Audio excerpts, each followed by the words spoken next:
Now, the blockbuster story he was reacting to at the time was the news that Trump Director of National Intelligence Tulsi Gabbard had fired intelligence officials for putting out an intelligence report that contradicted Trump.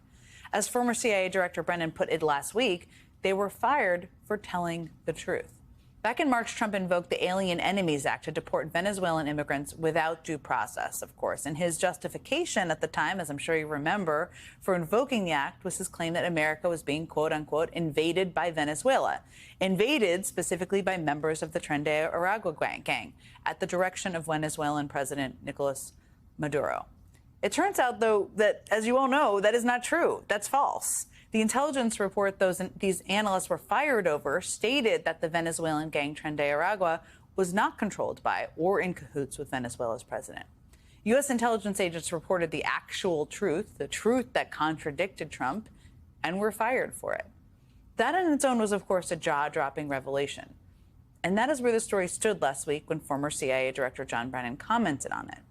But now the story has gotten even darker. This week, the New York Times reported that even before Trump Director of National Intelligence Tulsi Gabbard fired the agents who published a truthful report, her chief of staff had ordered intelligence analysts to rewrite that truthful report so it could not be, quote, used against Trump. So not only is the Trump administration firing intelligence agencies for telling the truth, they are also pressuring them to be, at least the very least, less than truthful. Joining me now is former CIA Director John Brennan. It's great to see you, and I know you've been following this closely, and as somebody who grew up and had rose to the top of the intelligence community, I can only imagine how outraged you feel as you see all of the developments. But I just have to ask you about this latest one. I mean, what do you make of this reporting that the chief of staff for the director of national intelligence was pressuring intelligence analysts who are not political at all, they're just doing their job, they're providing the analysis, pressuring them to rewrite their findings to be more in line with what Trump wanted?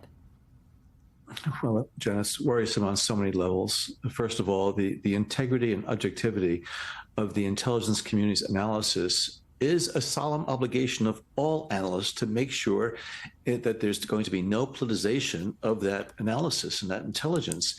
And it's quite clear from the reporting that has come out that the direction that was coming from Tulsi Gabbard's chief of staff, Joe Kent, tried to manipulate the analysis so that it would, in fact, conform with what the Trump administration has done on Venezuela. And it's because these analysts resisted that interference is the reason why they were fired. But also, this individual, Joe Kent, has been nominated to be the director of the National Counterterrorism Center. I was the first director of the National Counterterrorism Center.